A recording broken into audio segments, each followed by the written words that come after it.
বন্ধুসকল নমস্কাৰ। মোৰ যি ফেচবুক পেজ Katel.official আপোনালোক সকলোকে স্বাগতম জনাইছোঁ।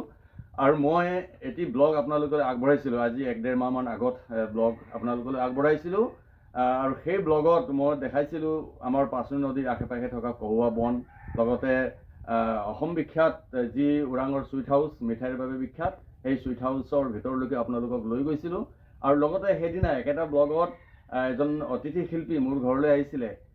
গুৱাহাটীৰ পৰা আহিছিলে লোহিত বিশ্বকৰ্মা সপৰিয়ালে আহিছিলে আৰু তেখেতে এটি নতুন নেপালী অডিঅ' ভিডিঅ' মুক্তি দিছে আৰু সেই বিষয়েও আচলতে সেইখন ব্লগত মই উল্লেখ কৰিছিলোঁ।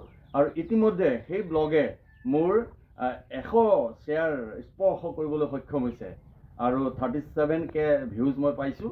সেয়েহে আপোনালোকক মই বিনম্ৰতাৰে অনুৰোধ কৰিছোঁ, ওপৰত লিংক দিয়া আছে, সেই লিংকত টিপি আপোনালোকে সেই যিটো ভিডিঅ' এই লোহিত বিশ্বকৰ্মাৰ নতুন নেপালী গীতৰ যি ভিডিঅ' সেইটো আপোনালোকে উপভোগ কৰিব বুলি মই আশা কৰিছোঁ। ধন্যবাদ।